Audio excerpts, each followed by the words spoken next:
What's up, buttholes? This is the most best podcast coming at you in the most best way. This is Miles Phillips, and it is a sunny Sarasota day. And I've been living it up in the Sarasota way. As some of you know, or some of you who are close to me know, I am currently doing an acting apprenticeship at Florida Studio Theater here in Sarasota, Florida. Today was my day off, a glorious day off. I slept in, I ran some errands that needed to be taken care of, some student loan stuff I needed to get on top of. I did some adult things, student loans. I went to the gym. I went to the office on my day off. I went to the office just to pick up some things and to rub it in everyone's faces that it was my day off. I didn't actually do that. Nobody cares it was my day off, all right? Nobody in there knows it was my day off. I just walked in there to pick up some stuff and then I left. I didn't rub it in anyone's faces. I'm not like that, I'm a pretty nice guy. I won't rub it in your face that it's my day off because you probably had a day off at some point in the week. It's just my scheduled day off. Anyway, I wanted to talk about some things today. I wanted to talk about a couple of things today, but before I talk about those things, I wanted to give a shout out, a special shout out today. I wanted to give a shout out to Trader Joe's. Trader Joe's, I love you. You are my favorite grocery store. You're trustworthy. You're actually not too expensive, Sometimes I try to go to Whole Foods and the prices just go through the roof. And I say, no more Whole Foods. No more. I do not trust you. I do not trust you with my wallet. I trust Trader Joe's more. It may be farther. I cannot walk to Trader Joe's. All right?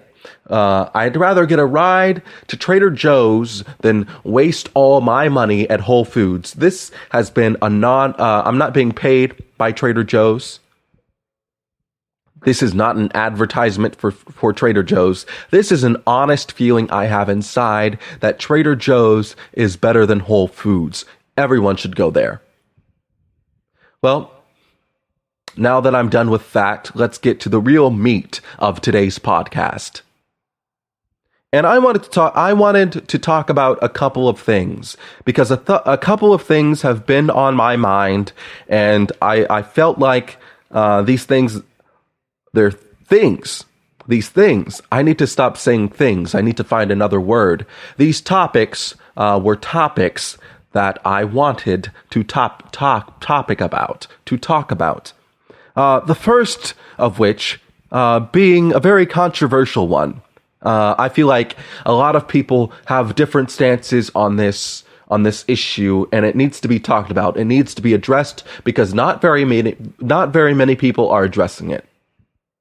And I'd just like to say that I maintain the belief that pineapple does not belong on pizza. All right? I love pineapple, okay? I love it. I would marry pineapple. I would have beautiful children with pineapple. Pineapple is succulent. It's delicious. It's juicy. All right? It's refreshing. Keyword being refreshing. That is the center for pineapple. If you think pineapple, you think refreshing. I love it, all right? Pineapple is delicious. But it does not belong on my pizza. Will I eat it anyway if it's on my pizza? Yes, I will eat it anyway if it's on my pizza. Because I love pizza. I don't know who doesn't love pizza. I could eat pizza every day for the rest of my life. And I will. At one point I did eat pizza every day of my life. Freshman and sophomore year of college, I ate pizza every day in that cafeteria because that was a trustworthy food item there. Every single day you could trust that the pizza will be there. Sometimes they wouldn't have it there and I'd be really sad, but more times than none, or more often than never, the pizza was in the cafeteria, and it was okay. It was okay pizza. I'll eat anything. I'm not very picky, except for milk. I hate milk. Ugh. I love to drink milk. No, I love milk in things. I love milk in cereal. I can do that. I can do ice cream. I can do lots of things. I can do chocolate and strawberry milk, but milk just by itself, something about it. I bring it up. I bring the glass up for me to drink, and I try to drink it, and I can't. I can't bring myself to drink it because it's just so. I can't find the words. I can't find the right words I feel about milk. But there's other things I wanted to talk about today that matter more than milk. This next topic being that it's a question, really. It's not a topic. It's a question I've had recently. It came up this past week. I've noticed that every time someone says "What's up?" or "What's going on, Miles?" my answer to them is "Hey." And my question is saying "Hey" an appropriate response to "What's up?" Because I do it all the time. I don't see any problem with it. It just feels natural. It feels like the natural thing for me to say.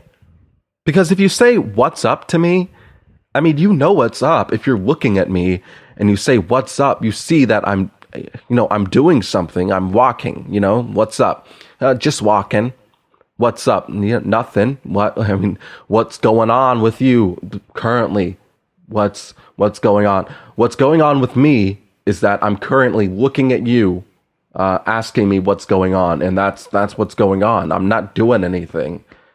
So I either say "Hey" or "Nothing much," and I think "nothing much" is just like a throwaway thing. But "Hey" is much. Hey, I'm acknowledging you. And I'm saying I noticed you there, and that was nice of you. That's very courteous of you to recognize that I was there as well, and you took the initiative to say to me, "What's up?" or "How's it going?" And my answer back to you is "Hey." Because you don't need to know every single detail of my life. And when you say that, you don't want to know every single detail of my life.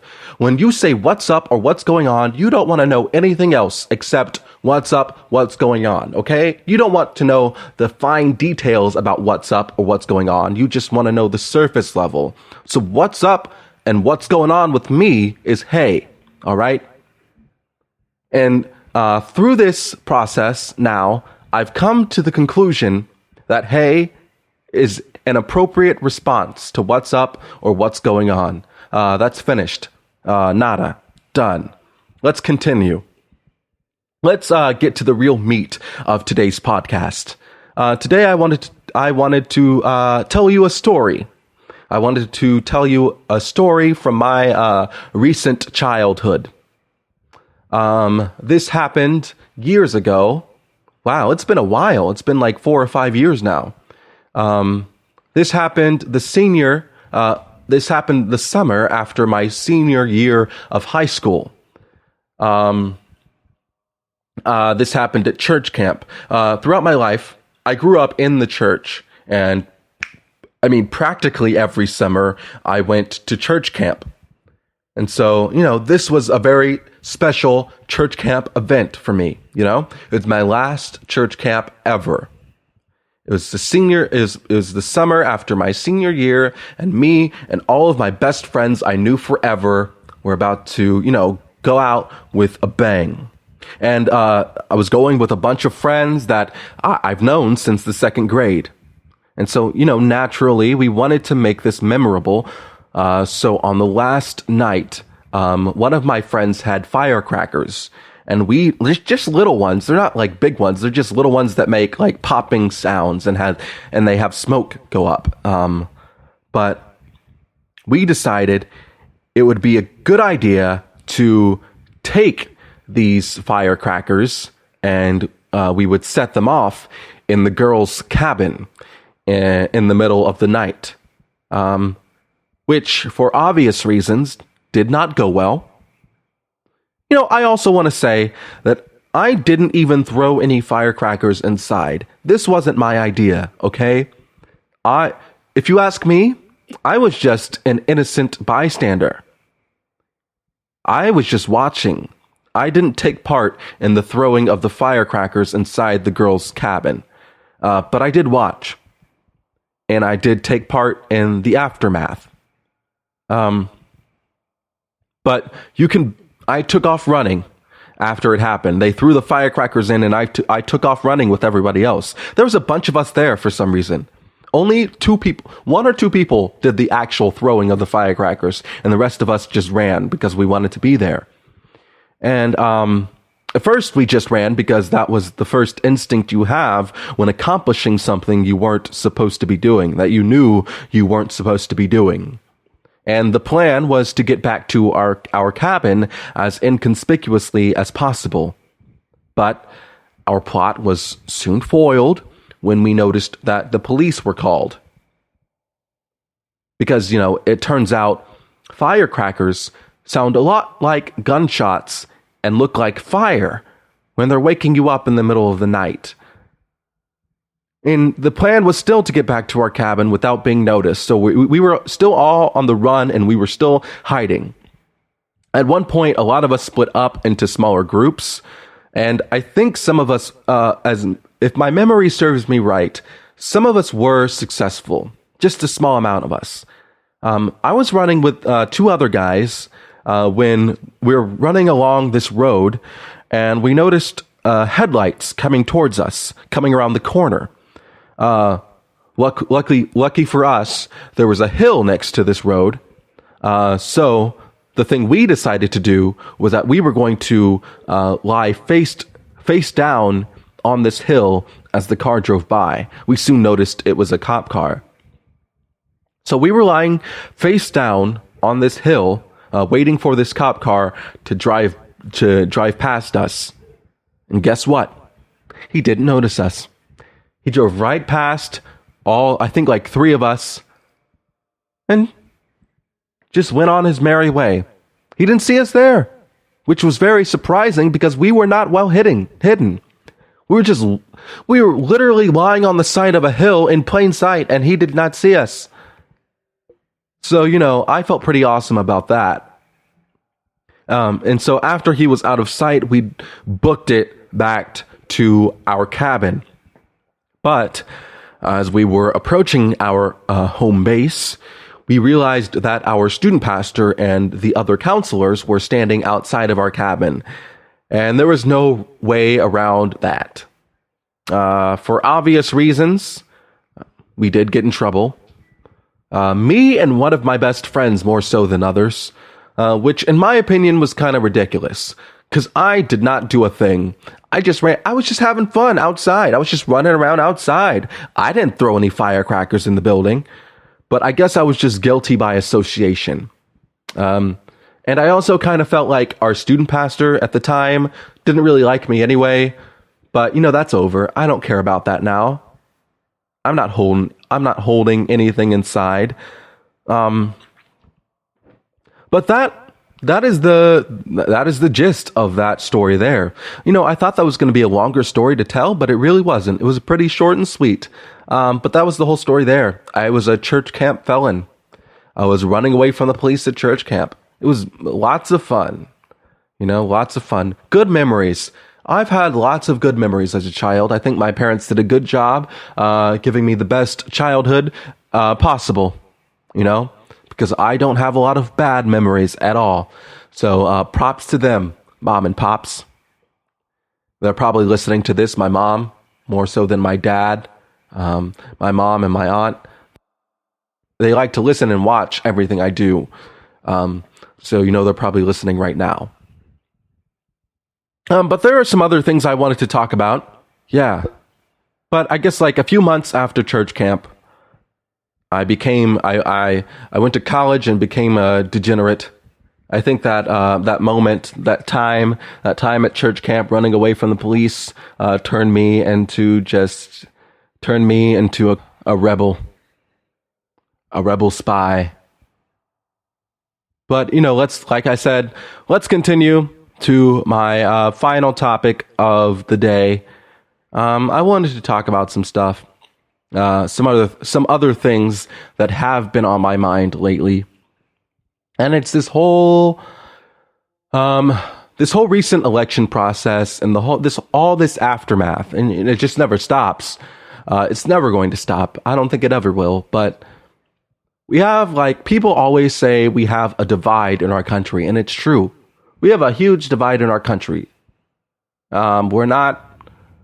all want to be lovey-dovey, and we all want to be together as one, powerful, but we have a huge divide. Not even forget the racial divide, but even the divide between just, liberals and conservatives.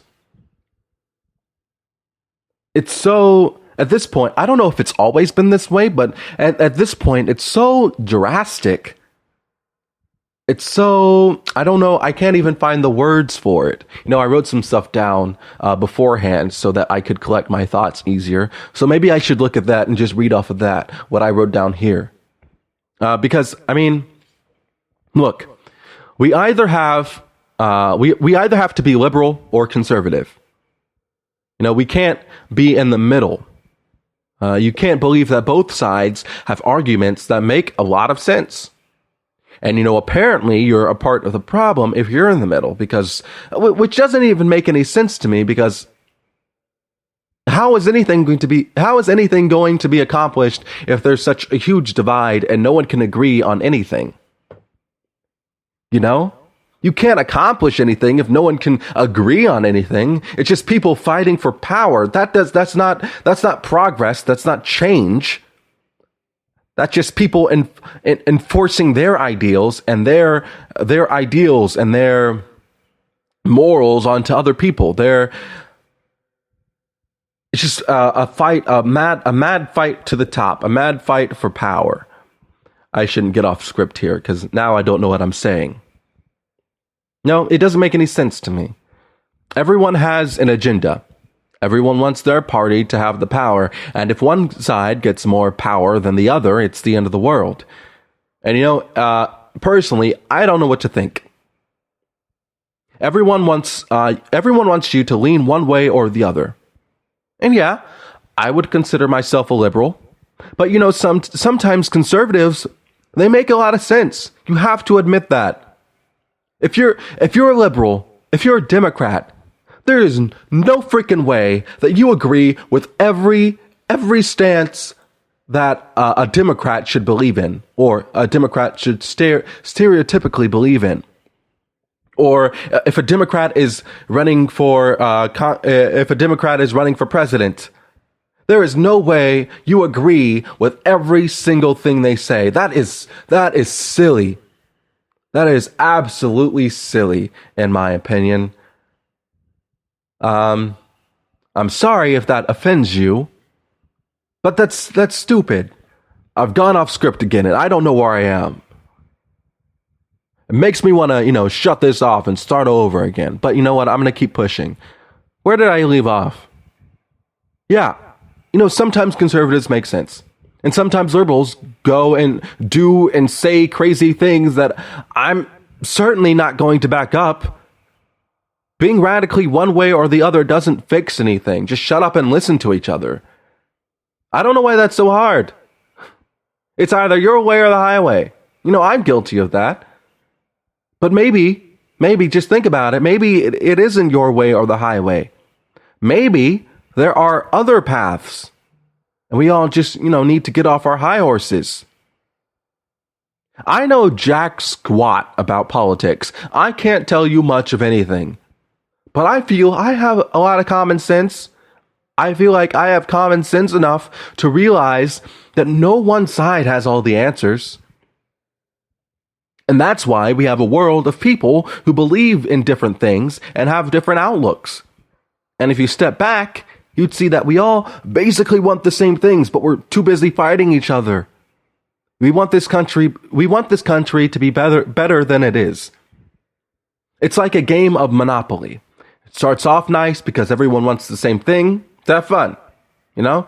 But soon it goes downhill and someone flips the board over and now your family is ruined and you don't talk to your family ever again. You don't talk to your extended family ever again.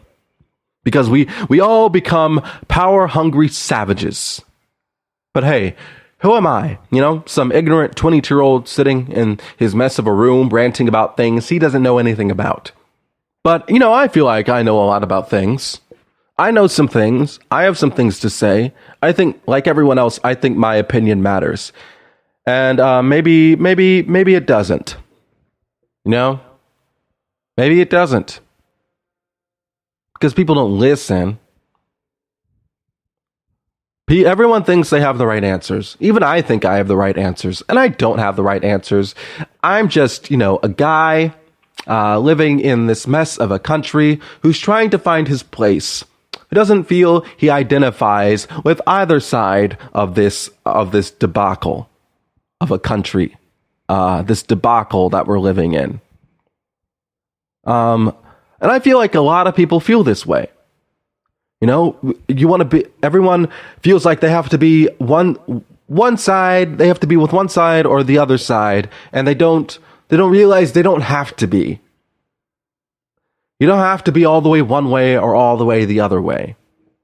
Both sides have platforms that make a lot of sense. Like I said, I don't know anything. You know, I don't know I'm just a guy doing a podcast who believes that his opinion matters. This is Miles Phillips with the Most Best Podcast, and I just came at you in the most best way. If you would like to follow me on Facebook, I'm on Facebook as Most Best Player. I'm also on YouTube as Most Best Player. I burped a little bit. I burped again. I still don't have a Twitter account for Most Best Player.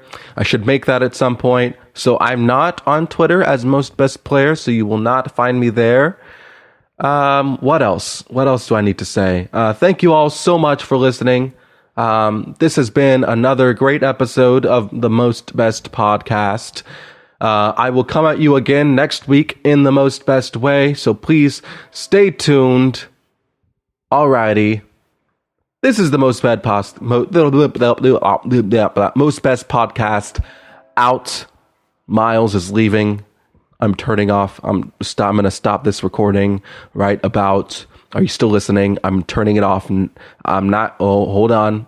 Gotta get the mouse over to the stop button. I'm going to stop this podcast now.